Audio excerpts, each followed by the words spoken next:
Welcome to Catholic Connection with Teresa Tomeo, keeping you connected to your faith and your world.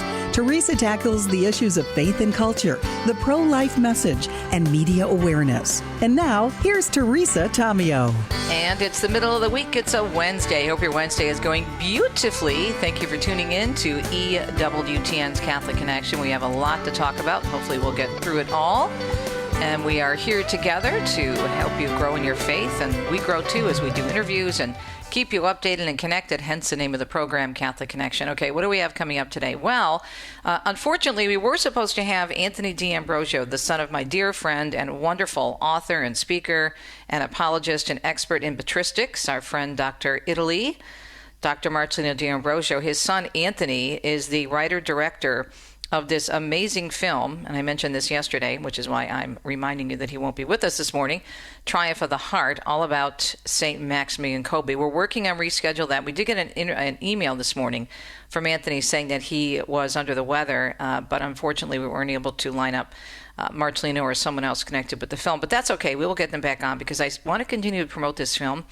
It did well when it came out last month, but you have an opportunity now to really bring it to your parish. This would be something beautiful for Advent, something wonderful for Lent. So you can check it out. You can just do a Google search for Triumph of the Heart, and that is a film about St. Maximilian Kolbe. Now, we are going to be talking about our faith, of course, and we're going to be relating it to Jews and Christians, and we're going to revisit an interview. It was a very, very interesting interview. I think you'll recall the author of a book that was recently published by Ignatius Press, and he's Gavin D'Costa. He is British, but he teaches in Rome and also in his home country, From Sinai to Rome, and the journeys that many Jewish converts make into the church, and what does that look like, and how can that help in terms of relations and also world peace. It was a really interesting interview, so I think you'll enjoy it. And then at the bottom of the hour, we have Shrines and Wonders Wednesday. Now, if you heard or read about the Holy Father's beautiful audience message today, he referenced St. Francis of Assisi quite a bit. So I want to dive into that. We do have that clip in the news, which we'll play for you in a bit. But I want to revisit the talk about St. Francis because there's so much that people don't know about the saint. Hence a reason we just wrapped up last week our Saints and Shrines series on St. Francis. We're calling it the Unknown St. Francis of Assisi, an EWTN Learn series. And there's so many things about this saint that are very unique in terms of where he went and the things that he did that really, if you think about it, were very forward thinking for someone who was, ministering in the 13th century. So we'll discuss that in Shrines and Wonders Wednesday. And then Joan Lewis will give us more details, for example, on the Holy Father's message at the audience today, and also future travels and all the breaking news. Joan's Rome, and she joins us every Wednesday at 39 minutes past the hour. So that's what the program looks like for today. Again, do hope you're having a beautiful day. Let's take a look at the forecast and see what we're up against and how we're doing in terms of the cold weather. The National Weather Service is still talking about frigid cold in the east and snow continuing in the Great Lakes area. We have a frigid cold air mass continuing to bring colder weather across the eastern two-thirds of the country. Record low temperatures are expected to be tied or broken, and this continues across the southeast and the state of Florida as well. Periods of snow continuing downwind in the Great Lakes area and in portions of the interior New England through this afternoon with severe inches of snowfall, several inches of snowfall accumulation that is expected. So it looks like the cold is going to be with us for a little bit longer, possibly through the weekend. It is a Wednesday morning. It's November 12th. We're so glad you're listening to EWTN. We have a lot of news to get to, so let's start right now and find out what's happening here on a Wednesday morning. Well, protests that erupted Monday night at a Turning Point USA rally, which was held on the University of California, Berkeley campus, have now prompted an investigation by the Department of Justice. The Attorney General, Pam Bondi, says that we will continue to spare no expense unmasking all who commit and orchestrate acts of political violence under President Trump's leadership and pursuant to his executive order designating Antifa as a domestic terrorist organization. The Department of Justice and our law enforcement partners are dismantling violent networks that seek to intimidate Americans and suppress their free expression and First Amendment rights. She said this on a social media post. Meanwhile, comedian Rob Schneider, who's a Catholic convert, and Christian author Frank Turek made appearances at that event. And since Charlie Kirk's death, several prominent conservative figures have made appearances on the tour at universities across the country, including Vice President J.D. Vance and former Fox News host Tucker Carlson. And the Holy Father, as we mentioned, speaking to crowds, large crowds today at the general audience in St. Peter's Square. In the message, he continued to reflect on the death and resurrection of our Lord and how living the Paschal spirituality in our daily lives imbues life, he said, with hope and encourages us to invest in goodness. Moreover, he highlighted how this helps us nurture fraternity, which is, he says, without a doubt, one of the greatest challenges for contemporary humanity. Dear brothers and sisters, in our continuing catechesis on Jesus, our hope, today we consider human fraternity and Jesus' commandment to love one another. Our lives are built upon many relationships, which we need in order to thrive. When our daily interactions with others are genuine rather than mere polite formalities, we grow in joy and in love. In this regard, St. Francis of Assisi is an excellent example, for he greeted all whom he met as brother or sister. St. Francis knew that everyone has the same needs: to be respected, welcomed, heard, and saved. Indeed, this is the good news and the core tenet of our Christian faith. God's saving love is for everyone, no exceptions. Thus, Jesus commands us to imitate his love so that we might become sons and daughters of our one Father. As brothers and sisters in Christ, we build bonds of unity and trust when we support each other and do not turn our backs on those in need. May the Lord free us from all selfishness and division and renew us in hope, that we may faithfully imitate his generous love for all people. He also said fraternity cannot and must not be taken for granted, even though today appear to contradict this. He noted fraternity is not a beautiful but impossible dream, and it is not the desire of a deluded few. In other Catholic news this morning, the U.S. bishops have elected Archbishop Paul Coakley of the Archdiocese of Oklahoma City as the new president-elect of the United States Conference of Catholic Bishops. He has a history, as Catholic News Agency tells us this morning, of promoting a culture of life, opposing gender ideology, and supporting migrants. In 2022, he praised Oklahoma lawmakers for supporting pro-life measures following a law that banned nearly all abortions. He said to build a culture of life, one must recognize the inherent dignity of every person, and it requires the protections afforded by pro-life legislation and a profound change of heart. Gathering in Baltimore for their assembly, the U.S. bishops also choosing Bishop Daniel Flores of Brownsville, Texas, to serve as the new vice president. The selection coming as Archbishop Timothy Broglio and Archbishop William Lori are preparing to step down from their roles at the expiration of their 3-year terms in office. And the USCCB at their meeting also approving the consecration of the nation to the Sacred Heart of Jesus next year to accompany the country's 250th anniversary. Catholic News Agency tells us in Baltimore the bishops voted to, quote, entrust our nation to the love and care of the Sacred Heart of Jesus. That's according to Bishop Kevin Rhodes of Fort Wayne, South Bend. He said devoting the nation is an opportunity to remind everyone of our task to serve our nation by perfecting the temporal order with the spirit of the gospel as taught by the Second Vatican Council. And to help Catholics prepare for the consecration, Bishop Rhodes saying the bishops will develop prayer resources, including a novena. He said they're already putting together other resources for use by dioceses, parishes, and other groups to engage Catholics. And a bill to reopen the government, one step closer to getting passed. The House Rules Committee voting along party lines early this morning to advance a government funding deal that's already passed in the Senate. The bipartisan deal to end the 42-day government shutdown advanced through the House Rules Committee again overnight, with all Republicans supporting the measure and all Democrats voting against it. The majority GOP committee did not adopt any special amendments to the bill that would exist or extend federal health care subsidies. The funding package will now go to a procedural vote before the full House before moving on to a final vote. Mark Mayfield tells us the Supreme Court is extending an order allowing the Trump administration to withhold full SNAP payments.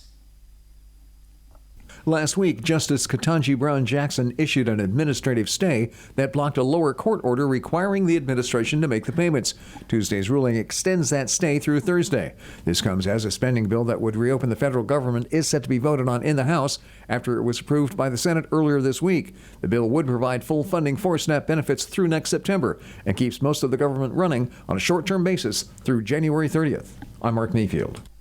Now, as you heard, as efforts are moving forward to reopen the government, it's still shut down at this point. U.S. Transportation Secretary Sean Duffy is warning travelers that flight disruptions could get worse if the government remains shut down for longer periods. Duffy expressing his concerns while speaking at O'Hare Airport yesterday. If this doesn't open, you might have airlines that say, we're going to ground our planes. We're not going to fly anymore. That's how serious this is. His comments coming the same day the FAA increased its requirement of airlines to cut 6% of all domestic flights. A reduction is due again to a shortage of air traffic controllers around the country. And even if, as we mentioned, the federal government shutdown does end this week, it could take many days to really get travel, especially air travel, back to normal. Here's travel expert Peter Greenberg, who tells a local station in California the entire system is still out of order. Right now, you have to understand that they have planes that are out of sequence, they have flight crews that are out of cycle, and they have to get back to their original schedule for connecting flights. The federal government is warning again there could still be air travel problems by the time we're celebrating Thanksgiving. And millions, as we mentioned in the weather, still dealing with below average cold temperatures in the eastern part of the country. It's due to cold air that traveled down from Canada. Snow has been seen in the Midwest and the Northeast, with some being seen in parts of the South as well. Places such as Mobile, Savannah, and Tampa all seeing record low temperatures. Meanwhile, there will be some warmer temperatures that could be felt across the country, hopefully by the end of the week. Jim Roop tells us Venezuela is now mobilizing its military as a U.S. aircraft carrier arrives in the Caribbean. The Navy says the USS Gerald R. Ford is in the region. Meanwhile, in response to rising tensions with the U.S., Venezuela's defense minister is announcing the country will mobilize troops and carry out exercises this week. The Trump administration has said the recent military buildup in the Caribbean is part of a campaign against drug trafficking. The U.S. military has carried out strikes on several alleged drug boats in recent months. I'm Jim Roop. And the Northern Lights have been putting on quite a show, apparently. There are reports that there are at least 21 states that could see the aurora borealis this week. The Northern Lights occur when the sun's plasma interacts with the Earth's magnetic field. Experts say the strong solar activity is making the auroras visible much further south than usual. And the light show has been reported as far south as Texas, Alabama, Georgia, and even some parts of northern Florida. And finally, in our news segment at almost 9:13 Eastern Time, Pope Leo says his favorite movie is Frank Capra's It's a Wonderful Life. The leader of the Catholic Church giving an interview with Variety magazine earlier this week and saying his all-time favorite film is a 1946 holiday classic starring, of course, Jimmy Stewart. The 70-year-old Pope also saying his favorite musical is the 1965 Oscar winner, The Sound of Music, of course, starring Julie Andrews. Later this week, Pope Leo will be meeting with Hollywood celebrities as part of his ongoing Holy Year celebrations. The celebrities will include actors Cate Blanchett, Adam Scott, and Chris Pine, and director Spike Lee. 13 minutes past the hour. Hope your Wednesday is going well. You are listening to EWTN's Catholic Connection. We'll be right back.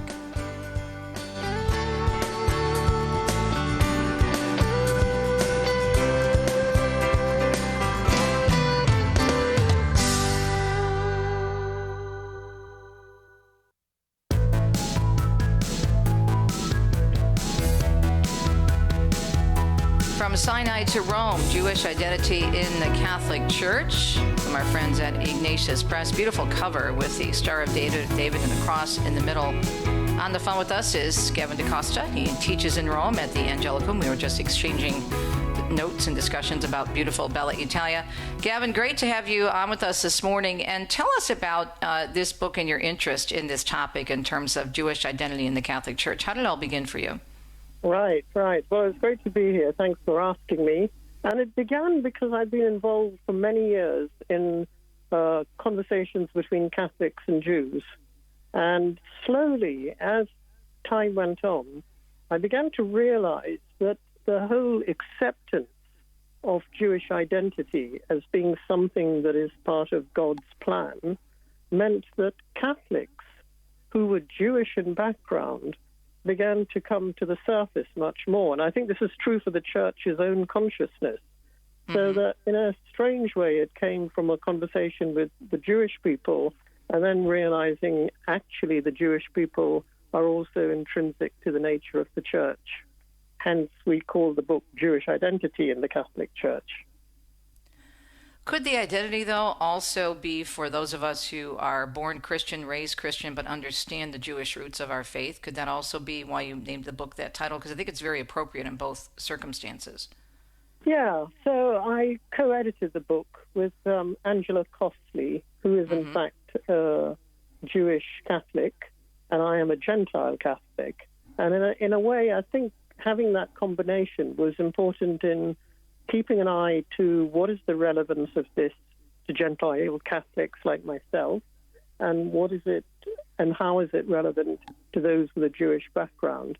And certainly for me, it's been a recovery of the sense of the early church being, as St. Paul says, part of a Jewish root into which the Gentiles were grafted.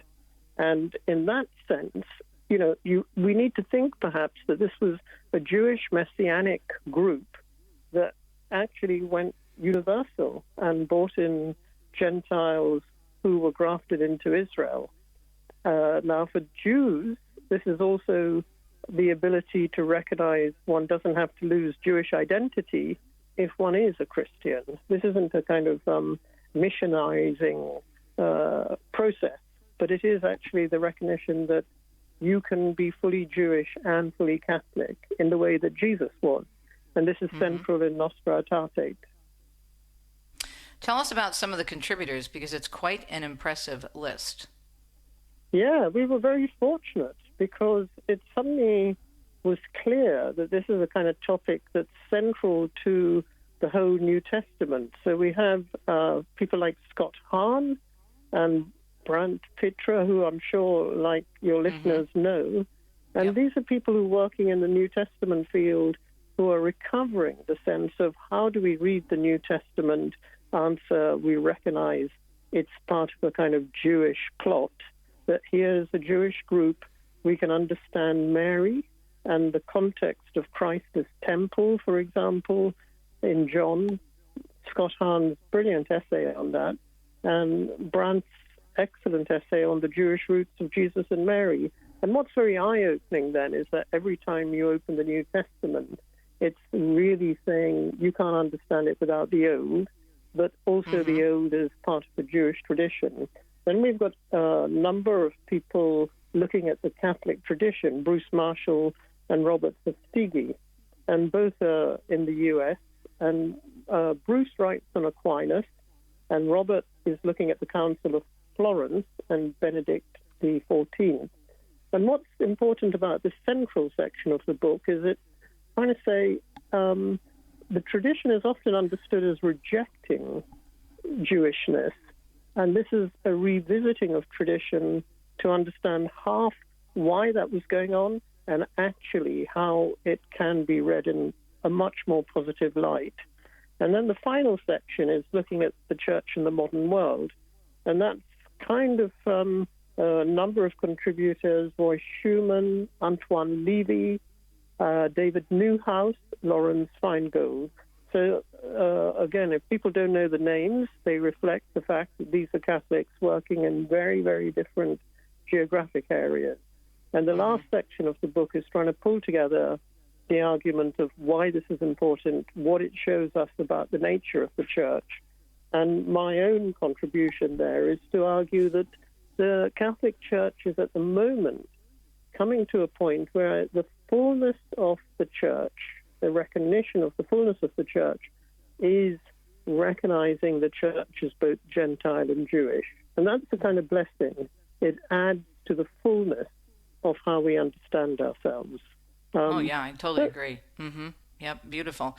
From Sinai to Rome, Jewish Identity in the Catholic Church. We're talking with Gavin D'Costa.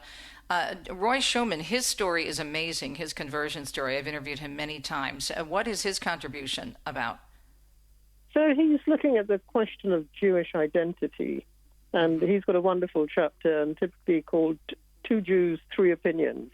And Roy is kind of trying to map out different ways of Jewish existence in the church. Some which say, look, I was never a religious Jew, I don't have that much connection with it, and I'm okay. And on the other side, people who are saying ethnically I'm Jewish, religiously I'm Jewish, and I feel that kind of identity continues. A great example would be Cardinal Lustiger in Paris, who was buried with Jewish Kaddish rites before being wheeled into Notre Dame Cathedral for the High Mass. So what Roy is doing is kind of providing a map for people to see how this kind of phenomena is working out in the modern period. There's so much to learn here, I think, too. And also, if you look at some of the great saints, including the doctor of the church, St. Teresa of Avila, she had a Jewish grandmother, I believe, if my memory serves me correctly. Yeah. And of course, then we have, St. Teresa Benedicta of the Cross, who was a Jewish convert. But if you read the Old Testament, it's my husband actually came back to the church by studying the Old Testament and growing up as an altar boy in the Catholic Church and reading the Old Testament and seeing all the different things that he would notice, right, when they were prepping for Mass, seeing that in the Old Testament. So to deny the Jewish history of the faith is just denying reality, I think. Yeah, that's a very important recognition. And of course, someone like Edith Stein had always felt that her Jewishness was part of her identity, a modern-day saint who was actually taken away by the Nazis and murdered because of, one, the Catholic Church speaking out against Jewish persecution in Holland, but two, and this is important, she was a Jewish convert, so she was, if you like, picked up first. And that's the kind of testimony, really, in a remarkable way. One other essay, I should say, is by Antoine Levy, and you can tell by the name, this is a person of Jewish background who is a Dominican Catholic. And in a way, he looks at the question of contemporary Israel and the presence of Jews there.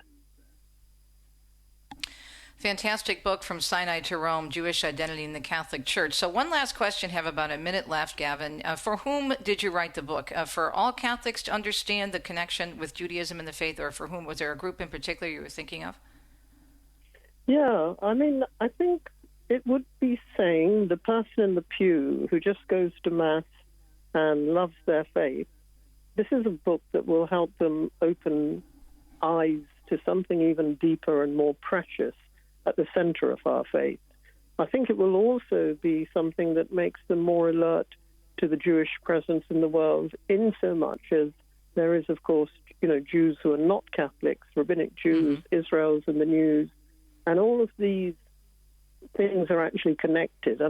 Pope after Pope has been talking about the fact that we are spiritually Semites.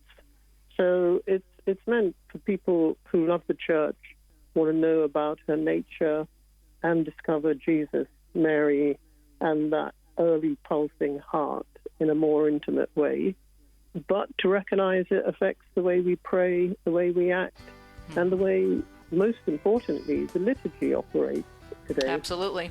Well said. Yeah. Gavin, great to talk to you. Thank you so much. From Sinai to Rome, Jewish Identity in the Catholic Church, and the book is from our friends at Ignatius Press. In addition to our guest, other great contributors include Scott Hahn, Roy Schumann, and Dr. Robert Fisdigi from Sacred Heart Major Seminary in southeastern Michigan. We'll be right back on a Wednesday. Stay tuned. Okay, thanks so much. Thank you.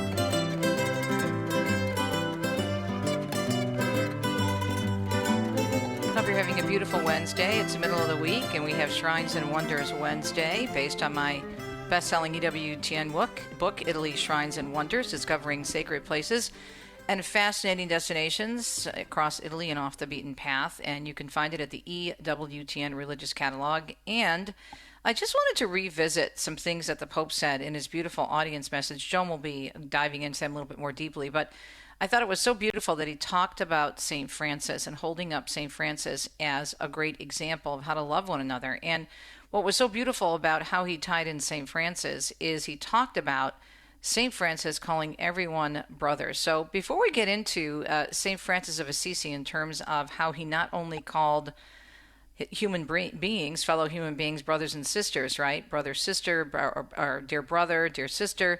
He also referred to animals in the same way. But let's hear what Pope Leo has to say today from the audience about St. Francis, and St. Francis being a great example for all of us, the way to live our lives and to love one another as Christ commanded. Dear brothers and sisters, in our continuing catechesis on Jesus our hope, today we consider human fraternity and Jesus' commandment to love one another. Our lives are built upon many relationships, which we need in order to thrive. When our daily interactions with others are genuine rather than mere polite formalities, we grow in joy and in love. In this regard, St. Francis of Assisi is an excellent example, for he greeted all whom he met as brother or sister. St. Francis knew that everyone has the same needs: to be respected, welcomed, heard, and saved. Indeed, this is the good news and the core tenet of our Christian faith. God's saving love is for everyone, no exceptions. Thus, Jesus commands us to imitate his love so that we might become sons and daughters of our one Father. As brothers and sisters in Christ, we build bonds of unity and trust when we support each other and do not turn our backs on those in need. May the Lord free us from all selfishness and division and renew us in hope, that we may faithfully imitate his generous love for all people. Beautiful statement, of course, about how we are to treat each other and love one another, but using the great St. Francis of Assisi, patron of Italy, who will be, gone from this world and to be with Jesus 800 years ago next October 2026, a huge year for tourism in Italy because of all the people who love St. Francis so much, Catholic and otherwise. And it's really important to understand that, as I mentioned before we ran that clip again of the Holy Father from his audience message today, that St. Francis referred to actually everyone, all human beings, as brother and sister, but even referred to animals as brother or sister, sister birds, brother wolf. And this is one thing we're going to bring out, God willing, in our new series that will be released next year, early next year, by EWTN's Mission Advancement. Last week, as you know, when Vanessa was filling in for me, we took 4 days and went all over central Italy, and we are doing the Unknown St. Francis of Assisi, an EWTN Learn series. Now, what do we mean by Unknown St. Francis? Because Francis certainly is well known, but what's not known are some of these very unique areas that were very important in his life, and especially as it pertains to the message that the Holy Father is talking about in terms of the way Francis knew everyone, and all God's creatures too, had the same needs. They needed to be loved. And it's interesting because, for example, in the town of Gubbio, which is my favorite town in Umbria, next to our little village, where he encountered the very ferocious wolf of Gubbio. If you go to this, and we do this in the series, we go to this beautiful little church, Santa Maria della Vittoria, which is outside the city walls of Gubbio. Gubbio is about 45 minutes north of Assisi. It is a stunning, stunning medieval town. Very dramatic when you pull up to it. Maybe that's why it's my favorite, because the buildings are just jutting out right straight out of the mountain. It's just phenomenal. But the church where he encountered the famous wolf of Gubbio is outside, again, the city walls. And there's this beautiful little place, very simple on the outside. On the inside, there is this adorable statue of a wolf in the front of the church, basically humbling himself before St. Francis. And there's a prayer written in Italian next to a statue of St. Francis. And basically the saint is telling the Pope to bring peace to the people of the village of Gubbio. And then if you do some more research, as we did for our series, which again will be out early next year, you find out that Francis talked to the wolf and understood that he was doing what he was doing, attacking not just animals in that area of central Italy, but even people. They were so afraid, so it was so bad, they were so afraid to go outside the city walls. And he told them, he said, look, I know you're hungry, but this is not the way to go about living. And if you basically stop eating the people, I'll make sure the people feed you. And after that point, legend says, the wolf became basically the pet of the town and they fed him. And he died about 2 years later from old age. So he spoke to the animals. And it may sound rather odd, or people may think it's legend. It's like, okay, you don't have to believe that. But St. Francis was a great saint. And there are many miracles obviously attributed to him. So is it that bizarre that he would be able to communicate? And maybe it wasn't actually speech. Maybe it was just the way he carried himself and the animals felt comfortable about him. Either way, it happened in terms of St. Francis having a connection with all creatures, great and small, and of course men, women, and all of God's creations. I mean, you hear that in the canticles that he wrote, right? And so there's so many places like this. For example, a place that we went to for the first time, which was amazing. And the next time you get to Italy, if you haven't been to Assisi, you need to go. It's below the city, actually, in the area of St. Mary of the Angels, about a mile from that beautiful basilica. And it's a place called River Torto, which just means crooked river. And that is where St. Francis built 2 huts with the first followers of the Friars Minor. And that's also where he encountered the lepers. And if you do any research on St. Francis, you learn that for many years, when he was living his high and mighty lifestyle as a rich kid from Assisi, he was repulsed by the lepers. But as he was coming into his relationship with the Lord more seriously, he looked at them very differently and had a profound conversion about the state of these people who were suffering greatly. And there's a beautiful statue outside this church in River Torto, which again is just, below the mountaintop town of Assisi. Francis is curing the leper and reaching out to him. And Francis is actually on his knees, reaching out to touch the leper above him. So it's quite moving. And so this is one of the reasons why I wanted to do this series, because there's so much about this great saint. And really, I think all of our saints. It doesn't matter really if you look into the life of any of our great saints. There's so much that we really don't know. We may only know the surface about them. But being that Francis is so huge, and that next year we are marking the 800th anniversary of his death, we thought it would be neat to really dive into the areas he visited and really gave us the example exactly as the Holy Father said today, about everyone having the same needs. That's one of the reasons why he went to Greccio to build the first Christmas creche, because he wanted the people of that area where he preached often to have the experience of being in Bethlehem as he did when he traveled in the 13th century to the Holy Land. St. Francis of Assisi, pray for us and remind us how to treat one another and to call everyone brother and sister, even our fellow animals. We'll be right back.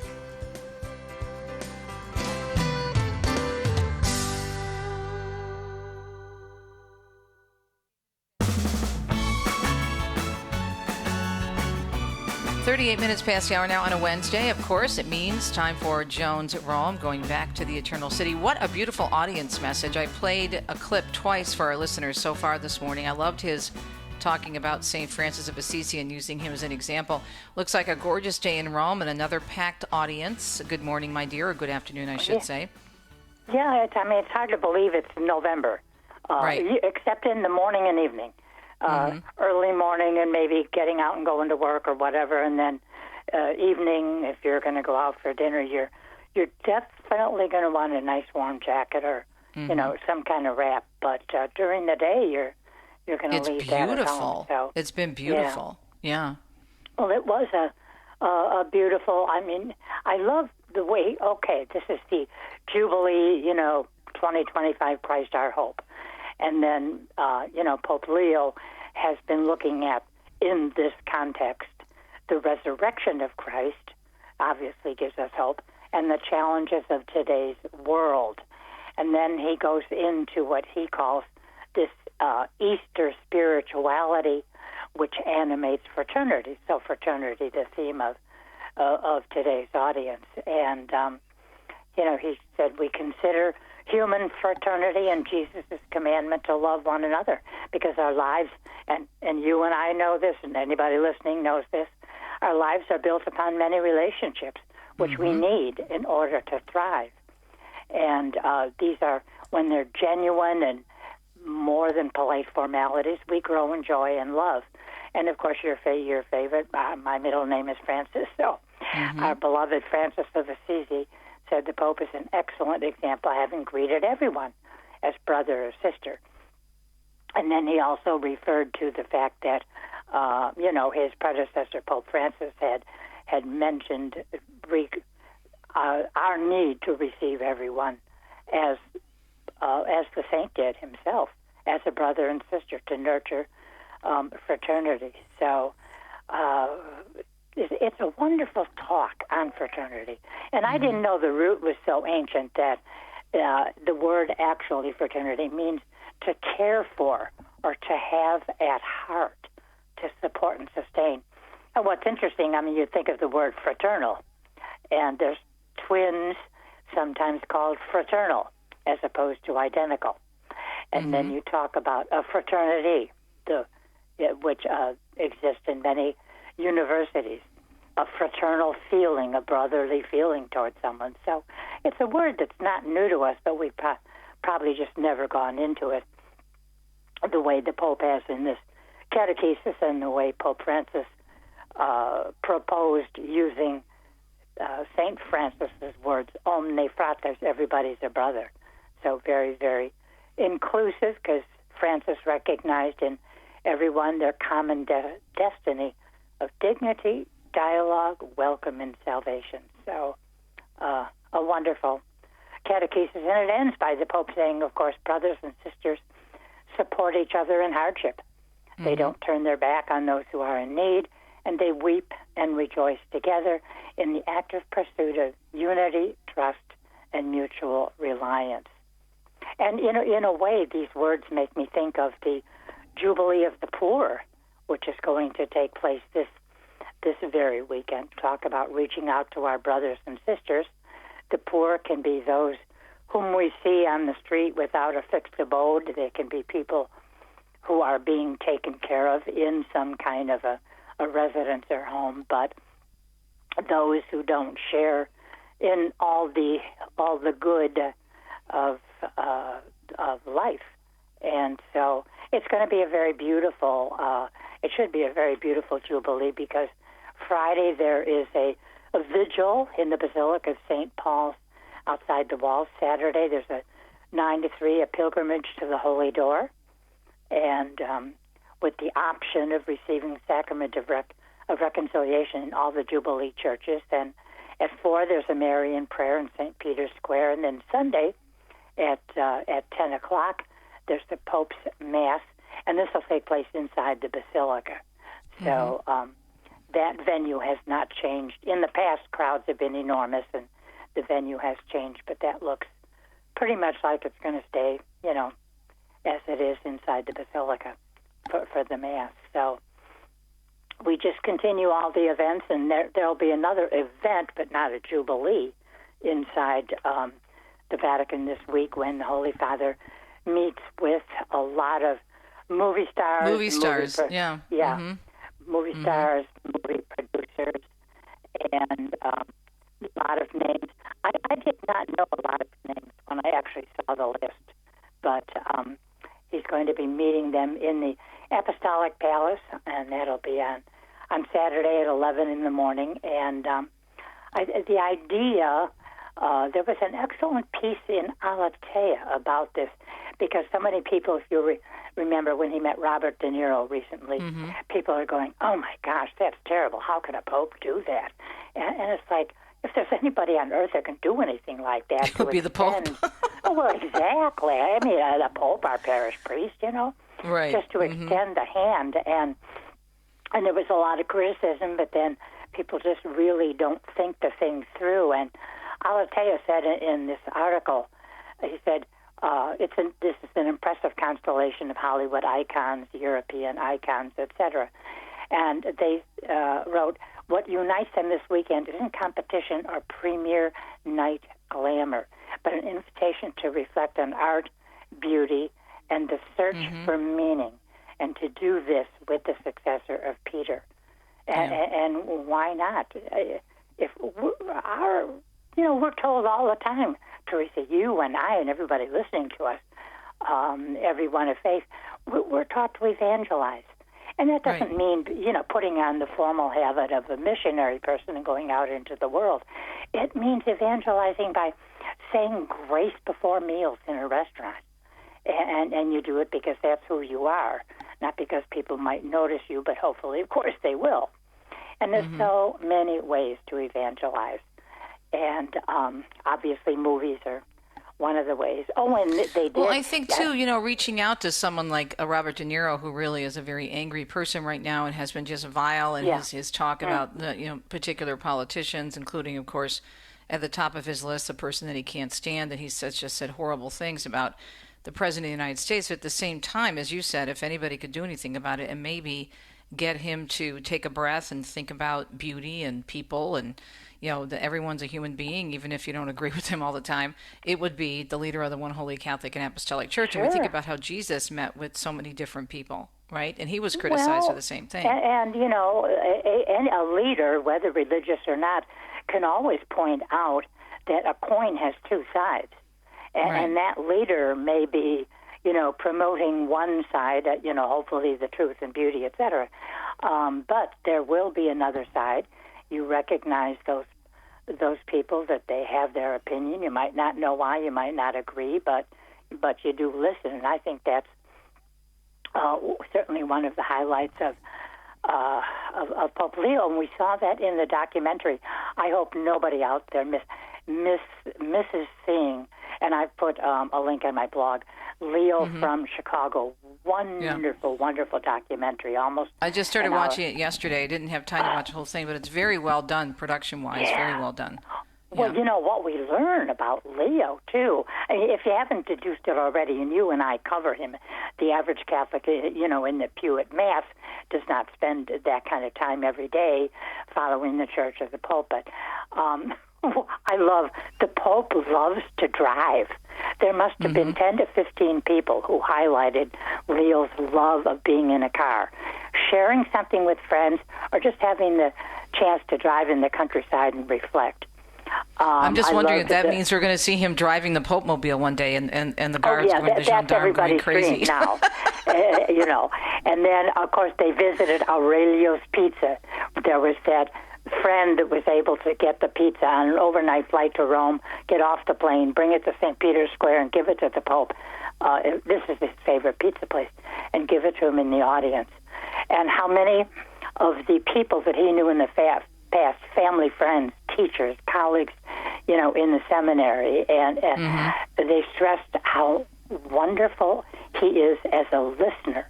He listens carefully, he reflects, and then if he has to make a comment or a decision, he does. And they commented on his great intellect, his calmness and unflappability. And what I loved, he was like 10 or 11 years old. One of his brothers was talking about one day the three of them were walking with friends, and there was this group of teenagers that the kind you would normally want to walk around, and they were going to be kind of like bullying. And so the group was approaching them, and the brothers and friends were like, uh-oh, what are we going to do? And Leo says, just give me a minute. Well, he wasn't Leo then. Of course, he was Bob Prevost. And he walks over to the group, and his brothers to this day don't know exactly what he said. But all of a sudden, the guys turn around, they're smiling, and they practically all become friends. And one of his brothers tells this wonderful story. So I think if all these little points that were made, bit by bit, we see that, in the Holy Father. And so it's definitely worth watching, and anything he says is definitely worth listening to and reading. And I think we're going to. Oh, but one thing before we leave, I think we have only a second left. The Pope did make available this week in a video, which I put on my blog and Facebook, his 4 favorite films. Life is Beautiful. I saw that. Mm-hmm. With Roberto Benigni. It's a Wonderful Life, not 1946, going back a few years. The Sound of Music, we've probably all seen that. And then Ordinary People with Robert Redford, or his film, 1980. But films that make you feel good and or teach you a huge lesson about life, survival, laughter. Yeah, wasn't Ordinary People with Robert Redford was in there too, I think, in the list I saw. That was the 4th one, 1980. Yeah. Robert Redford, so... but I have to give you my favorite quote of Roberto Benigni. He said years ago, he said, do you realize that the Bible is the only book, the Bible is the only book written by God who also created its readers? So definitely one of my favorites and a jewel of Roberto Benigni. But, I love that movie. Very moving and filmed in the beautiful Tuscan town of Arezzo. Life is Beautiful. Yeah. You go there. You go there in Arezzo, and they have plaques there to the movie, and it's really quite something. Yeah, I think it's a very interesting time in which we live, and where we can really get to know these church leaders, especially someone as important as the Pope, leader of the Worldwide Catholic Church, so personally, right? Yes, absolutely. And of course, being from Chicago, I got a big kick out of some of the scenery and Aurelio's Pizza and other parts of the city and diocese. So is Aurelio's Pizza, is that the thick Chicago pizza style? Is that what it is? Yeah. Or is it like the thin crust? Yeah, they have all kinds of they have all pizza. kinds. Well, Okay, I was just curious if he likes the thick crust or the thin crust. Yeah. The papal. I think it's called the Papa Pizza. There you go. But that's just a fun part of the film, and they love the story that one of their pizzas was put on an overnight flight and made it to Rome and given to the Pope the next morning. Yeah, talk about great advertising. Yeah, right? Exactly. Oh, my gosh. So, beautiful moments, and I just thought that it was so well done because so many of the words, the descriptions they used of the Pope are all the things that I have felt ever since the day. Yeah, and especially the calmness. We're out of time, sweetheart. We'll check out your page, of course, Joan's Rome at WordPress.com to get the links to the documentary. And also appreciate you so much, and we'll catch up again next week. We'll be right back.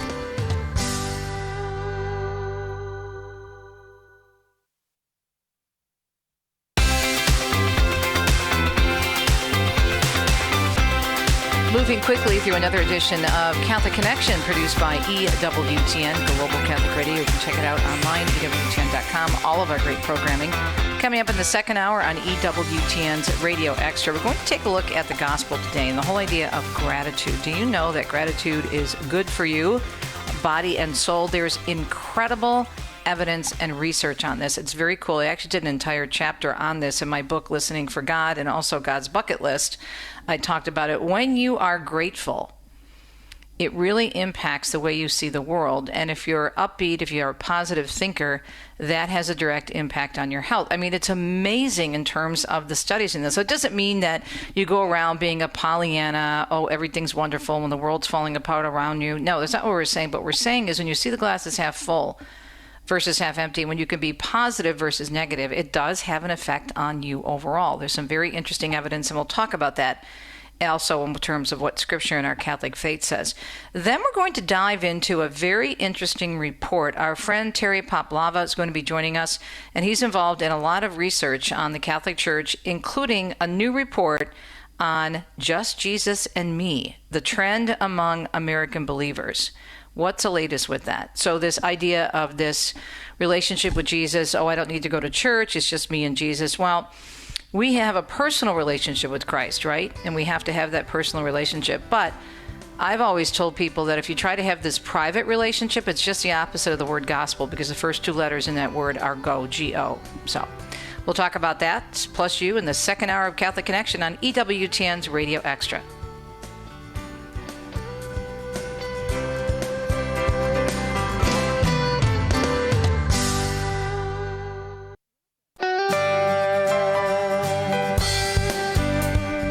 Welcome to Catholic Connection with Teresa Tomeo. keeping you connected to your faith and your world. Teresa tackles the issues of faith and culture, the pro-life message, and media awareness. And now, here's Teresa Tomeo. And it's a Wednesday. We appreciate you continuing to listen to EWTN's Catholic Connection. Here on Wednesday, November 12th already. My goodness, time flies. We have a great second hour also planned for you today. In our 2 cent segment, we are going to talk about an attitude of gratitude. And as I mentioned in closing the first segment of the program, or the last segment of the program a little bit ago, it is not just about being Pollyanna and ignoring the reality, ignoring suffering. It is about understanding that everything is a gift, and that if we have an attitude of gratitude, it can change things and it can rub off on people. There's a lot of research about this. It's amazing. I did, as I mentioned earlier, chapters on this in several of my books because I've really found it to help me to really be grateful and to be humbled by all the gifts we have. It's super, super important the way it affects our lives. And of course, it was part of our readings for today, and we'll explain in our 2 cents segment. And then I'm really excited to have Terry Poplava back with us. He's with Faith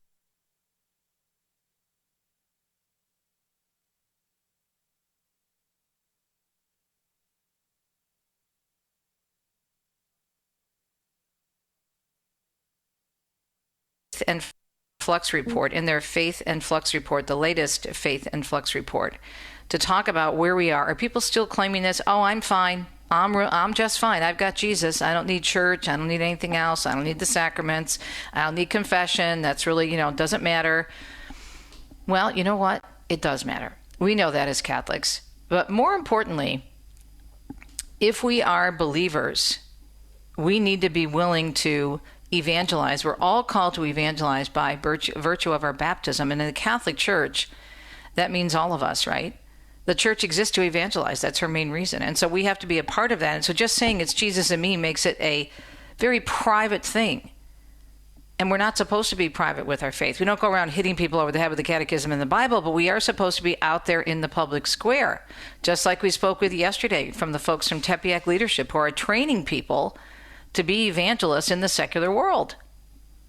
So it'll be interesting to see the latest research on this. Much to discuss with our friends from ACST, Catholic Research and Technologies, and the latest Just Jesus and Me, Faith and Flux Report. That's coming up at the bottom of the hour.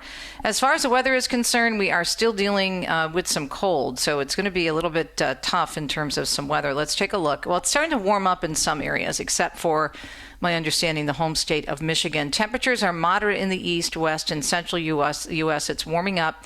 This, according to the National Weather Service. Snow is expected, though, to continue across the lower Great Lakes and interior Northeast into New England.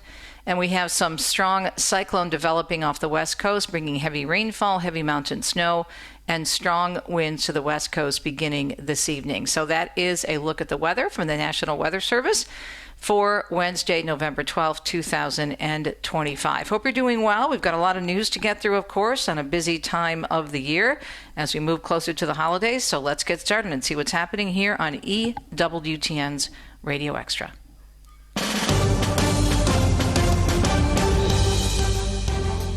Well, protests that erupted earlier this week at a Turning Point USA rally held on the University of California, Berkeley campus have now prompted an investigation by the Department of Justice. In a social media post, the Attorney General Pam Bondi saying we will continue to spare no expense unmasking all who commit and orchestrate acts of political violence. Under President Trump's leadership, she said, and pursuant to his executive order designating Antifa as a domestic terrorist organization, the Department of Justice and our law enforcement partners are dismantling violent networks that seek to intimidate Americans and suppress their First Amendment rights. Comedian Rob Schneider and Christian author Frank Turek made appearances at the same event. And since Charlie Kirk's death, several prominent conservative figures have made appearances on the tour at universities across the country, including the Vice President and former Fox News host Tucker Carlson. In his Wednesday general audience, as we discussed this morning with Joan Lewis in the previous hour of Catholic Connection, Pope Leo continuing to reflect on the death and resurrection of our Lord and how living the Paschal spirituality in our daily lives imbues life with hope and encourages us, he says, to invest in goodness. Moreover, he highlighted, according to Vatican News, how this helps us nurture fraternity, which is without a doubt one of the great challenges for contemporary humanity. Dear brothers and sisters, in our continuing catechesis on Jesus our hope, today we consider human fraternity and Jesus' commandment to love one another. Our lives are built upon many relationships, which we need in order to thrive. When our daily interactions with others are genuine rather than mere polite formalities, we grow in joy and in love. In this regard, St. Francis of Assisi is an excellent example, for he greeted all whom he met as brother or sister. St. Francis knew that everyone has the same needs: to be respected, welcomed, heard, and saved. Indeed, this is the good news and the core tenet of our Christian faith. God's saving love is for everyone, no exceptions. Thus, Jesus commands us to imitate his love so that we might become sons and daughters of our one Father. As brothers and sisters in Christ, we build bonds of unity and trust when we support each other and do not turn our backs on those in need. May the Lord free us from all selfishness and division and renew us in hope that we may faithfully imitate his generous love for all people. He also said fraternity cannot and must not be taken for granted, even though today's conflicts, wars, social tensions, and feelings of hatred appear to contradict this. However, he added, fraternity is not a beautiful but impossible dream, nor is it not the desire of just a deluded few. The U.S. bishops, according to the Catholic News Agency, electing Archbishop Paul S. Coakley of the Archdiocese of Oklahoma City as a new leader of the United States Conference of Catholic Bishops. He has a history of promoting a culture of life, opposing gender ideology, and supporting migrants as well. 3 years ago, he praised Oklahoma lawmakers for supporting pro-life measures following a law that banned nearly all abortions. He said to build a culture of life, one must recognize the inherent dignity of every person, and it requires the protections afforded by pro-life legislation and a profound change of heart. Gathering in Baltimore for their assembly, the bishops also chose Bishop Daniel Flores of Brownsville, Texas, to serve as the new vice president. The selection came as Archbishop Timothy Bergoglio and Archbishop William Lowry prepared to step down from their roles at the expiration of their 3-year term in office. And the CCB also approving the consecration of the nation to the Sacred Heart of Jesus next year to accompany the country's 250th anniversary. You'll find this story as well on CatholicNewsAgency.com. In Baltimore, the bishop said to entrust our nation to the love and care of the Sacred Heart of Jesus is devoting the nation is an opportunity to remind everyone of our task to serve our nation by perfecting the temporal order with the spirit of the gospel as taught by the Second Vatican Council. Bishop Kevin Rhodes of Fort Wayne South Bend made that statement and also said to help Catholics prepare, they will be developing prayer resources, including a novena, adding they're already putting together other resources for use by dioceses, parishes, and other groups to engage Catholics. And a bill to reopen the government one step closer to getting passed, the House Rules Committee voting along party lines early this morning to advance a government funding deal that's already passed in the Senate. The bipartisan deal to end the 40-day government shutdown or 42-day government shutdown advanced through the House Rules Committee overnight with all Republicans supporting the measure and all Democrats against. The funding package will next go to a procedural vote before the full House before moving on to a final vote. And Mark Mayfield fills us in on the fact that the Supreme Court is extending that order, allowing the Trump administration to withhold full SNAP payments. Last week, Justice Ketanji Brown Jackson issued an administrative stay that blocked a lower court order requiring the administration to make the payments. Tuesday's ruling extends that stay through Thursday. This comes as a spending bill that would reopen the federal government is set to be voted on in the House after it was approved by the Senate earlier this week. The bill would provide full funding for SNAP benefits through next September and keeps most of the government running on a short-term basis through January 30th. I'm Mark Mayfield. However, U.S. Transportation Secretary Sean Duffy says they're not out of the woods yet. He's warning travelers that flight disruptions will get worse if the government remains shut down. He expressed concerns while speaking at O'Hare Airport yesterday. If this doesn't open, you might have airlines that say, we're going to ground our planes. We're not going to fly anymore. That's how serious this is. His comments come on the same day the FAA increased its requirement of airlines to cut 6% of all domestic flights. A reduction is due to a shortage of air traffic controllers around the nation. And even if the federal government again does end the shutdown this week, it could take many days, the experts say, to actually get air travel back to normal. Here is travel expert Pete Greenberg speaking to a local TV station in Los Angeles, saying the whole system is simply out of whack, out of order. Right now, you have to understand that they have planes that are out of sequence, they have flight crews that are out of cycle, and they have to get back to their original schedule for connecting flights. The federal government, again, is warning there could still be air travel problems at the time we're celebrating Thanksgiving in less than 2 weeks. And as we mentioned in the weather, despite the fact that some areas are slowly warming up, millions are still dealing with below average cold temperatures in the eastern part of the country. It's due to cold air that moved down from Canada. Snow has been seen in the Midwest and the Northeast, with some being seen in parts of the South. Places such as Mobile, Savannah, and Tampa all saw record low temperatures. And warmer temperatures, though, will be felt across the country, though, for most people by tomorrow. And Jim Roop tells us Venezuela is now mobilizing its military as a U.S. aircraft carrier arrives in the Caribbean. The Navy says the USS Gerald R. Ford is in the region. Meanwhile, in response to rising tensions with the U.S., Venezuela's defense minister is announcing the country will mobilize troops and carry out exercises this week.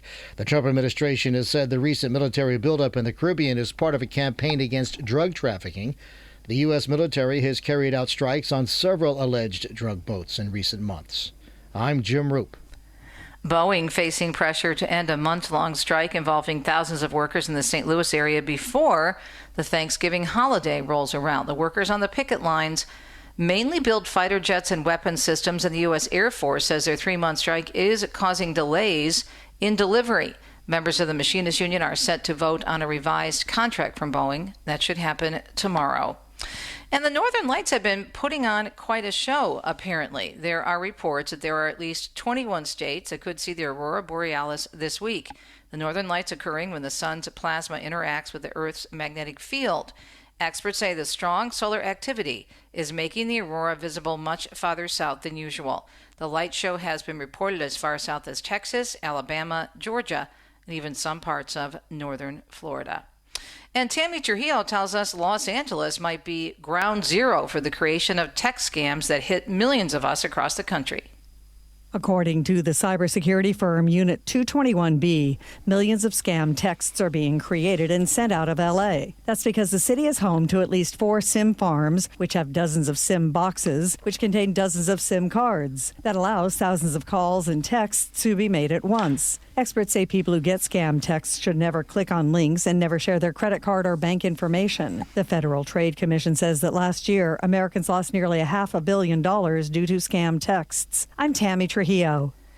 It is a Wednesday morning, 13 minutes past hour. Great to be with you on November 12th, 2025. It could be warming up pretty soon, so if you are hit by some of those cold temperatures, don't worry, it's only temporary. Well, temporary for a little while because we are moving into winter, of course, especially in certain parts of the country. And we come back, we'll warm you up with some great news about gratitude and the huge benefit an attitude of gratitude can have on our lives and the lives of those around us. We'll be right back.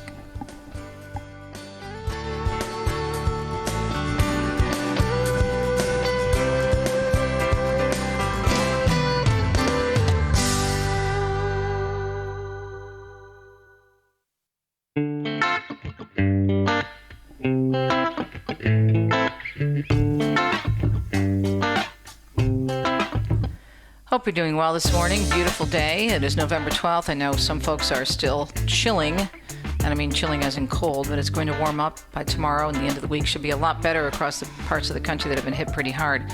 Beautiful gospel for today, all about the attitude of gratitude. So if you haven't done your readings, let's take a look. It's from Luke 17, verses 11 through 19. As Jesus continued his journey to Jerusalem, he traveled through Samaria and Galilee. As he was entering a village, 10 lepers met him. They stood at a distance from him and raised their voice, saying, "Jesus, Master, have pity on us." And when he saw them, he said, "Go, show yourselves to the priests." As they were going, they were cleansed. And one of them, realizing he had been healed, returned, glorifying God in a loud voice. And he fell at the feet of Jesus and thanked him. He was a Samaritan. Jesus said in reply, 10 were cleansed, were they not? Where are the other 9? Has none but this foreigner returned to give thanks to God? Then he said to him, stand up and go. Your faith has saved you. I love this gospel because it reminds us of the importance of recognizing all that God has done for us and what an attitude of gratitude can do. I have some fun with my grandnieces with this. And of course, little kids, they're 8 or 9 years old now, can get overwhelmed when things don't go their way or that they want something to happen a particular way, whether it be with their friends at school, whether it be with, I don't know, especially if they're girls, an outfit they're supposed to wear or what party they're going to. And I like to remind the twins, especially because they're at that age when you can start talking to them, they just turned 9 years old, how blessed they are. And I find myself turning into my mother more and more, Rosie, and I can hear her in my head. And just let me give you a little example before I go into the idea of the attitude of gratitude. So my nieces were having one of their many birthday parties before we left for Italy. This was back in late August because their birthday is actually September 2nd, mine September 1st. And they had a friend's party the last week of August. They had a party at our house the weekend before, and they had another party somewhere else. And so we show up, Deacon Dom and I, before we're heading back here, and we show up at the house to help my nephew and his beautiful wife, Erica, with the party, a little bit last-minute details. And she had decorated the garage so beautifully. She turned it into a whole Disney-themed cruise ship, and it was amazing. It was so creative. And so Dom was helping Andy put something together. I can't imagine what. And I was looking for the girls, and I said, where are the girls? And he says, I don't know, Aunt Tree. They're somewhere in the house somewhere. So I go in, and the one twin, Francesca, who's the oldest by about 3 minutes, was sitting under her desk with a blanket over her head. And I said, Francesca, what is wrong? Get out here. And she was very upset because her sister had on the t-shirt that she wanted to wear. And it was the most dramatic thing. And she was just going on and on about how she simply couldn't go out to the party because she so badly wanted to wear that t-shirt.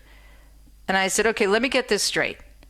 You have 20 children from your neighborhood, from your school, all coming to wish you and your sister a happy birthday. Your mom and dad have been working all day long. Your grandpa's bringing over all kinds of great food. Her grandfather owns a wonderful hall in southeastern Michigan, banquet hall. Great Italian food. Grandpa is bringing over all this food. All these people are bringing gifts, and you're sitting here with the funga face on. They know what that means because they're Italian.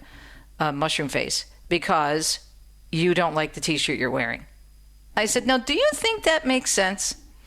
And I could see her, like her eyes, like going in different directions and looking at me. And she says, you're right, Aunt Tree. I'm sorry. And then she was fine. And, you know, of course, she's 9 years old. They had just turned 9 that day. Okay, I get it. But sometimes you really have to help yourself and others look at the reality of life. What is so bad? Now, I'm not saying people don't suffer. I'm not saying that we don't have a lot of problems in this world. But are we going to go through life with a positive attitude and thanking God for what we do have, even if we have suffering, and we all do at some point? It's never perfect because we are in a fallen world. No matter how happy or joyful we may be, there are problems in our lives that are lingering, right? Because it's just life. But we can either focus on the negative, or we can thank God, well, for the experience of suffering, because it should bring us closer to Him, or we can just be miserable. And again, I wrote about this in several of my books because I think it's really helped me keep perspective.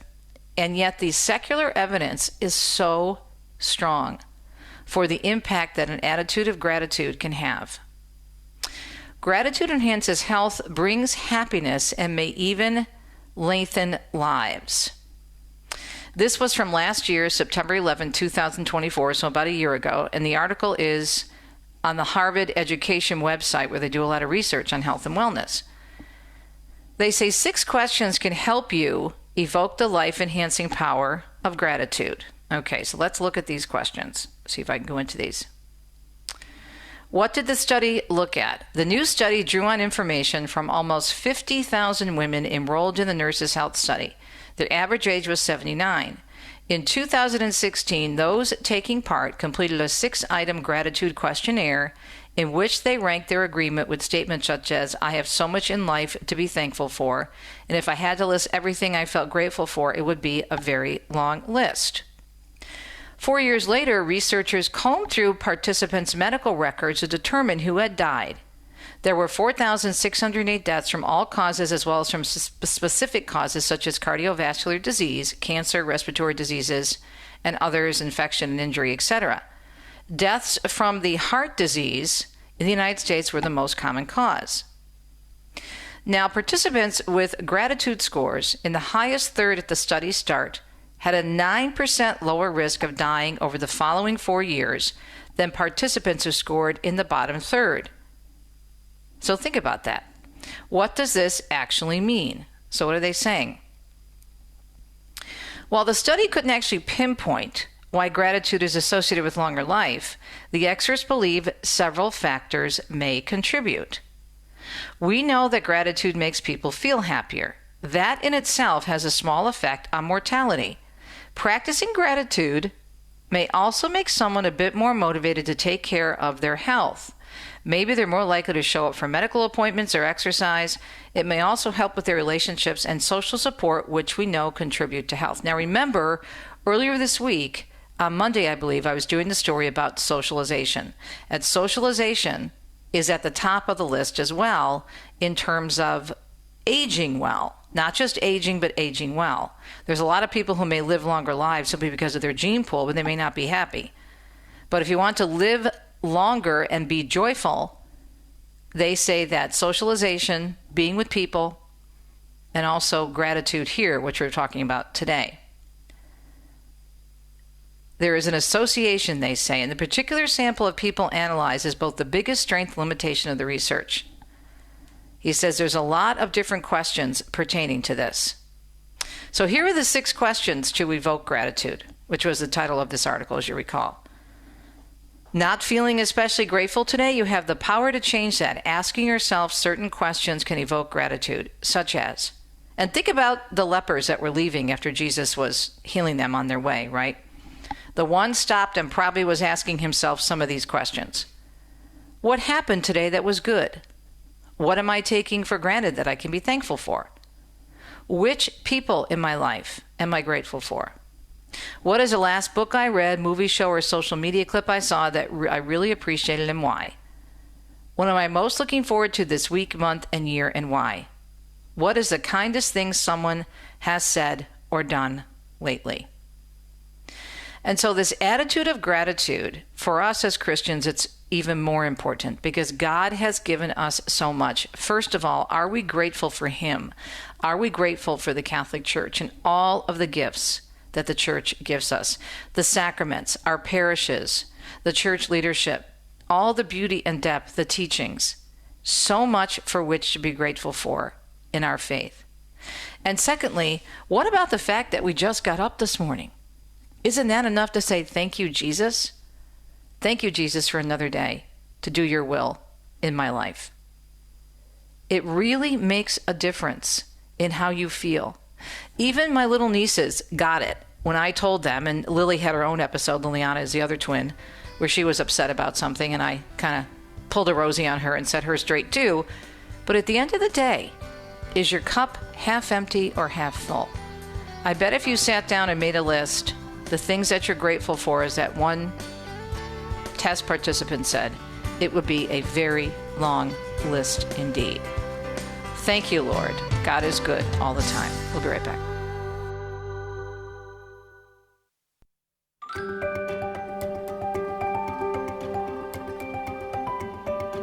Hope you're having a great day. Great to catch up with our friend Terry Poplava, General Manager of ACST Catholic. They do amazing research. And this latest Faith and Flux Report, very interesting indeed.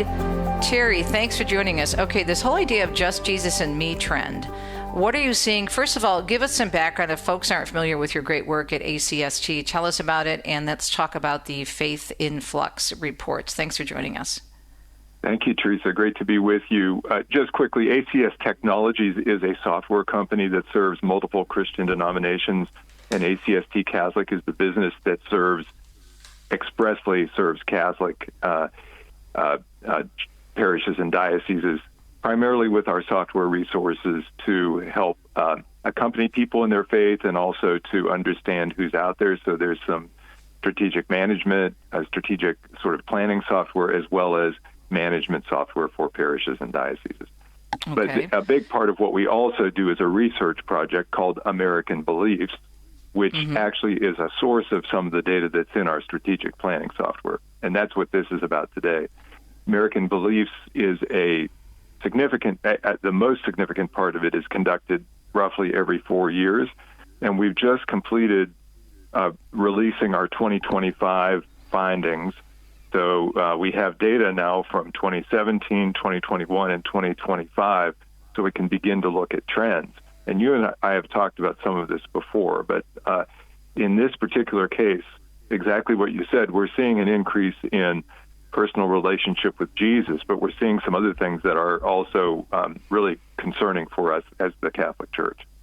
All right, so what is concerning about this in terms of these are, do you look at just Catholics or is it both Catholics and non-Catholics alike?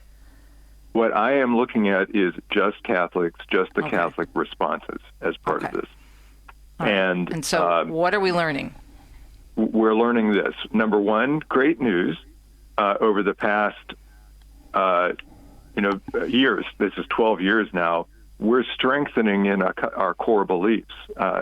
In 2021, I was a little dismayed that so many of us didn't actually strongly believe Jesus actually rose from the dead or that he was divine and human. And both of those have grown significantly over the last period of time. So we are now seeing the majority of people strongly agreeing to those points. Also, what we found, we only asked in 2017 and 2025 about do I have a personal relationship with Jesus, and that is growing significantly as well. That's grown from roughly 60% responding to like 67, almost 70% responding agree or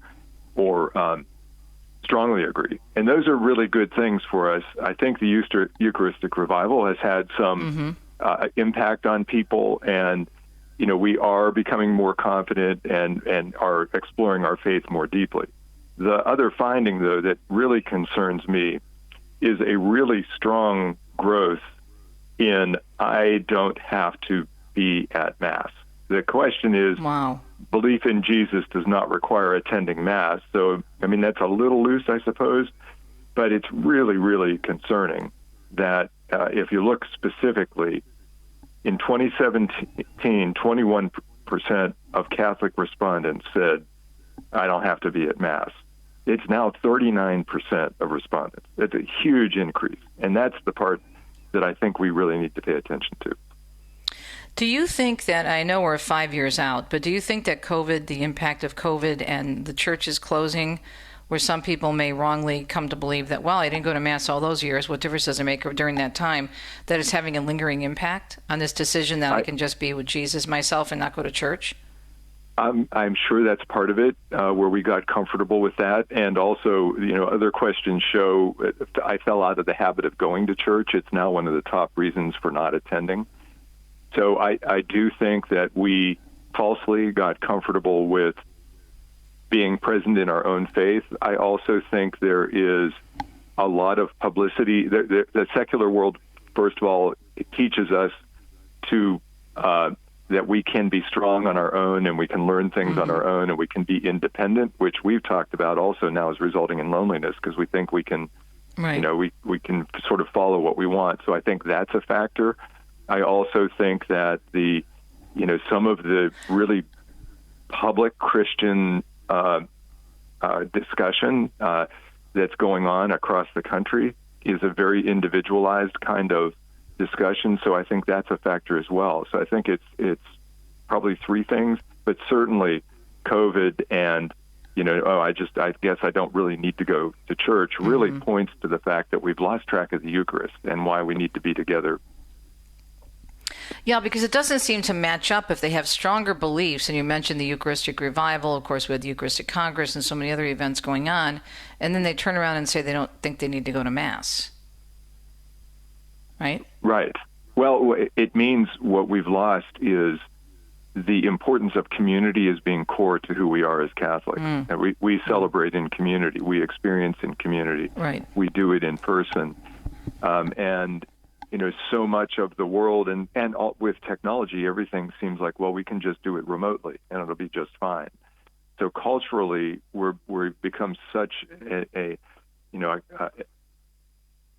I guess a culture of being remote and being able to sort of do it from afar via a video leads us to think that that's the same thing, and it's not. Can you describe why church leaders, because this is really important information, why they should take note of these findings, and are they taking note, Terry, as we go into our break of these findings, do you think? Well, that's why we're doing what we're doing with you, Teresa. I hope to help promote some awareness of this, that we start to really look into it and pay some attention to it.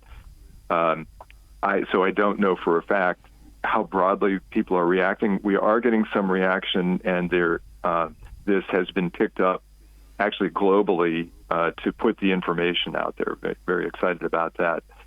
I think it's subtle in a way. We look at trends over time, but we've talked about how strongly people want relationships at Mass, and what's behind that. This small study we did in 2024, that it has to do with us and each other while we're at Mass and while we're in church, and how we interact with each other. And we're kind of falling short of that as a priority. We are rightly focused on the sacraments and rightly focused on the liturgy when we're at Mass, for those of us who are there. But we're not so much focused on each other. And actually, that's a core component of it, is what the data keeps telling us. Yeah, it's interesting. We should be talking about this because I've been doing a lot of research in the area of socialization. There's been a lot of articles lately about the importance of socialization in aging, not just aging in terms of living longer, but in being happy and in being joyful, that the socialization is a huge part of it, and being around people, and this ties right into that. When we come back, we'll dive more deeply into it. Really appreciate this research. It's very important, and I hope if you work in ministry, or if you work at a parish, if you work at a diocese, that you'll take note of this latest report from our friends at ACST Catholic. Terry Poplava is a general manager. We're looking at Faith in Flux. They've got a number of these different studies that they've done, American Belief Study Series, and we'll ask some more questions of Terry. We'll also let you know how you can get this research and some ideas on how to share it when we come back. Stay tuned.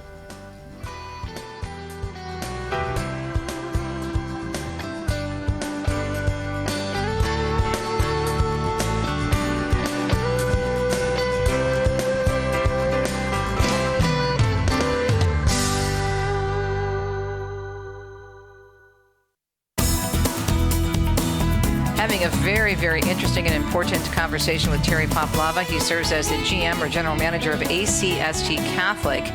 As a cradle Catholic, his faith was lukewarm until he was challenged by the intense challenge and commitment he heard in a message about stewardship.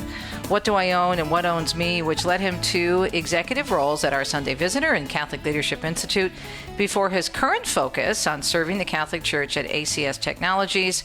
And Terry, we've known each other for years. He has extensive experience working with churches across the country, supporting their planning, stewardship, and engagement efforts.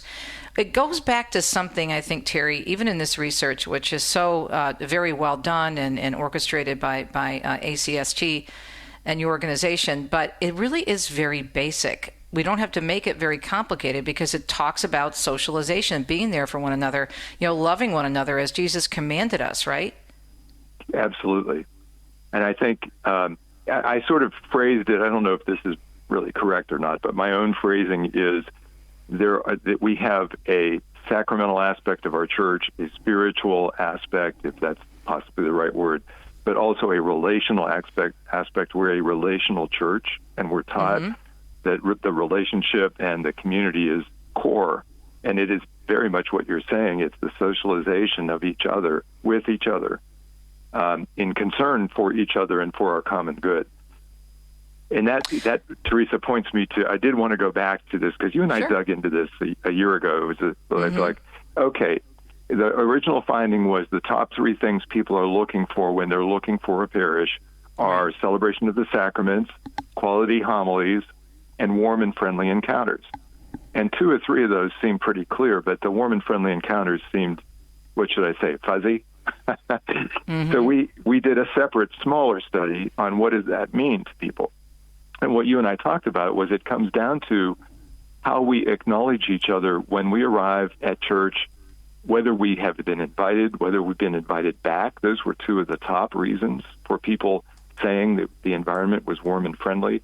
Someone smiled at me. And this is about every parishioner's interaction with every other parishioner. And that's kind of hard in a way, because we're usually very focused on getting our families to Mass or getting ourselves there and getting in and getting settled and focusing on trying to be present for the liturgy and what's taught. And sometimes it's easy to just then leave. But this other aspect of even when we're, in the moments as we get into the pew or as we're leaving, how we acknowledge each other actually is really important to us. And I wanted to look at the data, Teresa. Sure. Just comparing just strongly agree, because this is switched around a little bit, but strongly agree. Quality homilies has gone from 25% of the respondents are looking, that's their top, to 30%. So that's good, but it's actually down 1% from 2021. It was 31 and went down to 20. For sacraments, that question wasn't asked in 2017. Our organization got educated for Catholics, and we've been asking about sacraments. So in 2021, it was 37%, but in 2025, it was 33. So 30 and 33 for those 2. Warm and friendly encounters was 30% in 2017, 32% in 2021, and 36% in this last study. Wow. So the need for the relational part of the church has grown while the others have stabilized, or you could say slightly reduced. I don't think we'll ever say those are not important, because they are critical. Right. And that really points to this, like, oh my goodness, we can't just go it alone. We have to have the community. We're crying for it, and we almost don't know it. So we've got to figure out how to be present for each other and to help support each other. This is, I think, fascinating at the same time, but as we were saying before the break, so basic in terms of our needs as human beings. Right. But how do pastors apply this? Because just, being a deacon's wife and seeing how busy the pastors are and the religious are, it can be very difficult because they're just trying to keep their head above water and make sure the church is functioning properly, and the weddings and the sacraments, and especially if they have a school. So there's a whole aspect to this that even if they think it's important, how do they apply it or change and address this, Terry? What do you think? Well, I think first of all, it's a priority and has to be in the forefront of thinking, because it has to be cultural. Good and point. There's no simple answer. But one of the things we've even talked about in the past is making sure, as simple as the parish and staff have good data, they know who's there, and they know who isn't showing up to things, and that they have some way of being reminded that someone didn't show for something. So just core basics of, know who's there and follow up with them. And then I do think teaching, working into homilies and other teaching, an emphasis on us as community, because the Catechism calls it out, but I can't remember the last time. I just heard a homily on the Universal Church, but Pope Leo has talked to us about caring for each other and has sort of brought Laudato Si back in, which is even broader. But this, I think, bringing that back up as a priority and then encouraging this, and then there should be small things where we have perhaps layers of leaders whose job it is to try to make sure we're interacting with each other, because it's not just activities. It's got to be just the everyday interactions with each other. So we need people in the pews who are setting an example for each other. Those are my best thoughts on it. The point you made about knowing who left or who hasn't been there for a while, that is one of the reasons. I think I told you this story when we first started talking about your great research a few years ago. This is a very old story in terms of it happened probably, 15, 20 years ago. A good friend of mine who was raised Catholic, she was a fellow broadcaster in southeastern Michigan. You probably know her if I mentioned her name, because she's been on the air forever. She passed away last year, though, unfortunately. But anyway, she told me at an event we were emceeing together, and she was a lifelong Catholic. She went to a lot of really good Catholic schools, and she left her parish, a very active parish in southeastern Michigan, the Archdiocese of Detroit, which is a pretty strong area, as you know. We've got a lot of really good stuff going on. But she left her parish because she didn't feel like people knew, not that she was looking for attention as an anchor woman, but that the people didn't even know she was there. There were a few times she couldn't make Mass because she was sick, and nobody called her. And then she received an invite, a personal invite, to a non-denominational evangelical church. And she said, everybody is so warm. They recognize me. And she says, I'm not talking about who I am on TV. She says, I'm talking about me as a sister in Christ. They recognize me. They ask me how I'm doing. They make an effort toward me. And they know when I'm not there. And she said she knew this pastor. She had been in the parish forever, and not one person from the administration knew that she had missed a couple of masses because she was sick. That made such an impact on her, Terry, that she left the Catholic Church. Now, there could have been more behind it. I don't know. But that kind of not recognizing people, that's a big thing. It is at a personal level. And that is a perfect example, and it's still happening. I think that nails it exactly, Teresa. I have one other thing that I've been thinking about, too, is the top reasons people don't go to Mass. In addition to falling out of the habit, the one that continues to be the top, about 30% of respondents, is religion is too focused on money. And what that says to me is a lack of stewardship, but it also points to this very same thing you're talking about, is that what feels like we're more concerned about getting the income to do stuff than about caring for each other. And it's really, we have got to prioritize caring for each other and supporting each other in our day-to-day trials. Ideally without overt judgment. I mean, we want to help support and guide people, but we've got to welcome them to start with and build that bridge of trust. So that goes way back to even pre-evangelization discussions from Sherry Waddell. Yeah, because, the whole thing about just Jesus of me and you're Catholic, that doesn't cut it, because we have to be in church, and we're required to go to Mass, once a week. We are required to go to confession at least once a year. And so just for the sake, not only for communicating and being there and in communion with each other, it's important for someone's salvation and their soul. Yes, it is. And I mean, that's why I think we have the symptoms of loneliness that are happening. And some of, I think, the interpersonal strife that's happening too is we've lost empathy. We've lost caring and concern. And some of that, I think, is because they have been trying to, this is me theorizing, so no longer data, just we are off on our own, sort of in our worlds. In some cases, most of the time, if our work and our focus is totally an online sort of environment, well, now we've lost the ability to interact with each other, care about each other, struggle with the things that we don't like about each other or don't agree with. We've lost the ability for all of that. We lose empathy. And that's where the church is really an antidote to this. Yeah, absolutely. Talking with Terry Poplava, General Manager of ACST Catholic, talking about a new report, Just Jesus and Me, Trend Among Believers, as reported in the latest Faith and Flux Report. Terry, where do people find this research? Because I think it's really important for them to take a look at it. Thank you, Teresa. Yes, acstcatholic.com is the website, ACST Catholic. And there is a resource library there that's under resources. So there's a resource drop-down, and in the drop-down, Catholic action guides. And there you can see the ones on loneliness. You can see some of the ones on Gen Z that we've written, and Mass, but also this Faith and Flux one is the most recent one. Plus, it is at the top of our website. So anyone who goes to acstcatholic.com will see a banner that cycles at the top, and they can get right to this Faith and Flux report there.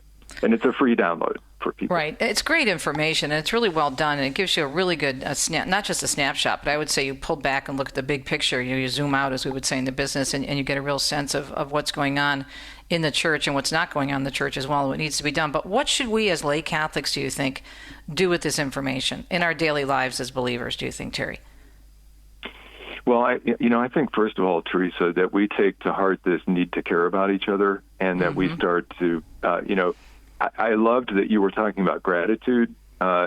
So be grateful, but then also reflect our gratitude and our caring and concern for each other when we're with each other. And actually in everything that we do, but certainly when we're at our church and at Mass, that we start to go outward toward each other. That's the first simple thing, I think. And the other one is that we better all remind ourselves, yes, we are supposed to be at Mass in person, and recognize the importance and criticality of that, and that the ultimate source and summit is the Eucharist. And it's been very clearly taught that this is what Jesus taught us, and for us to remember that and not to treat it as if it's a metaphor or not necessary to be there. I think that's absolutely critical. So we got to go back. Yeah, and it's interesting, again, just talking about personal stories. When I was leading a pilgrimage with a friend of mine, a women's pilgrimage back in October, there was a lovely sister in the Lord who was raised Catholic. She fell away from the faith during COVID and came on this trip, and when she was going to Mass every day, and she hadn't said the rosary in I don't know how many years, she said everyone was so welcoming. Nobody judged her. She had a lot of questions. We did our best to answer the questions, and she said that experience, that socialization experience, that loving experience of being embraced and not judged, she's back in the church. She's so excited. She's back in the church, and she gets it, that her attitude of Jesus and me, she didn't have any doubts about Jesus, much is very similar to your results. But she said she was not in community, and now she is, just because of that pilgrimage experience. That's wonderful. What I hope we can do at our parishes is to achieve that kind of caring and love that we get on our pilgrimages or our retreats, because too many times we come back from retreat and the culture in the parish is not supportive. Right. And that, to me, so there's the personal thing which you've asked that each of us can do, but also our parish leaders really do need to prioritize this, and we need to do it for each other, so that Amen. Well said. We're all crying for that. So how do we keep that happening for each other? Amen. Let's give out the website one more time, actechnologies.com. Check it out. Great information. And we are all in this together. No man or woman is an island. We'll be right back.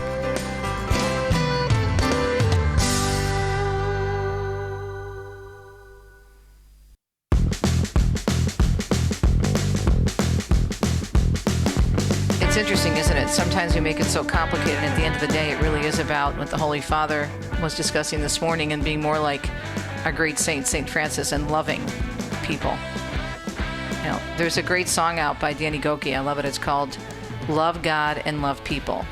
And it goes through this whole thing about being complicated and doing this and doing that. And at the end of the day, it's about loving God and loving people. But we can't love people if we don't communicate and aren't in communion with people. We have to get involved. We have to extend ourselves. And for some people, that might be a little difficult because maybe they're not an extrovert, but it really makes a difference when you just reach out. And it makes a whole difference, let me tell you, as a deacon's wife, in community when I see that happening at the parish level. Okay, coming up tomorrow, we'll have Father Mitch Pacwa from EWTN, of course, for our Cultural Connections. There's so many different stories and so much breaking news. I'm not sure what we're going to discuss, but it'll be great, of course, and he'll have great perspective. You don't want to miss it because he's always just so insightful. I mean, we're getting close to the holidays. Maybe we could talk about the mood out there right now in our country. We're also going to be taking a look at some other very interesting stories. We're going to find out more about integrating faith with your business. We'll be talking with the president of the Legatus chapter from Washington, D.C. Legatus stands for ambassador. It means ambassador. And it's a wonderful executive Catholic organization. And they do great work in doing just that and trying to integrate faith in their world of business. So it'll be a great show. Hope you can join us on a Thursday. Have a great Wednesday. Ciao for now.